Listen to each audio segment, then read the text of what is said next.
పంచమీ పంచభూతేసి పంచసంఖ్యోపచారిణి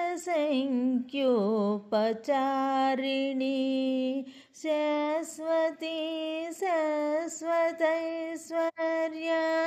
సర్మదా శంభుమోహిని.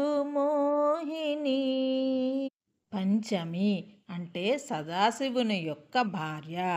పంచప్రేతములు ముందు నామమునందు వివరించాము కదా.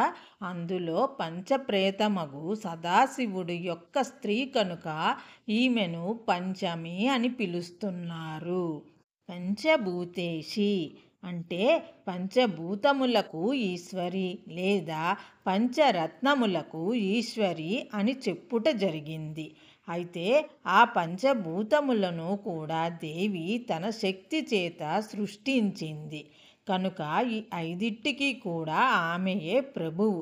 అలాగే ఆకాశము నుండి పుష్యరాగము, నీరు నుండి ముత్యము, భూమి నుండి ఇంద్రనీలము, గాలి నుండి వైడూర్యము, నిప్పు నుండి కౌస్తభము సృష్టించబడ్డాయి.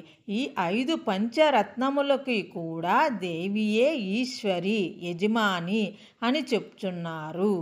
పంచసంఖ్యోపచారిణి అంటే దేవికి చేసే సేవలని ఉపచారములు అంటారు.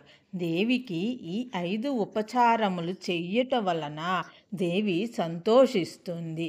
మొదటిది దీపం వెలిగించుట, రెండవది గంధంతో సమర్పించుట, మూడవది పుష్పములతో అలంకరించుట, నాలుగవది ధూపము పరిమళ భరితం చేయుట, నైవేద్యం సమర్పించుట ఐదవది. ఈ 5 ఉపచారముల చేత దేవి సంతోషిస్తుంది. సరస్వతి అంటే ఎప్పటికీ నిలిచి ఉండే శక్తి స్వరూపిణి లేదా నిత్య స్వరూపురాలు అని దీని అర్థం. శాశ్వత ఐశ్వర్య అంటే శాశ్వతమైన ఐశ్వర్యం అని అర్థం. దేవి ఒక శాశ్వతమైన ఐశ్వర్యురాలు. ఎలాగంటే ఇహమనందు ఉండే ఐశ్వర్యం లాంటిది కాదు. ఈ ఐశ్వర్యము పరబ్రహ్మ స్వరూపము. ఇది నిత్యము నిలిచి ఉంటుంది, నాశనం లేకుండా.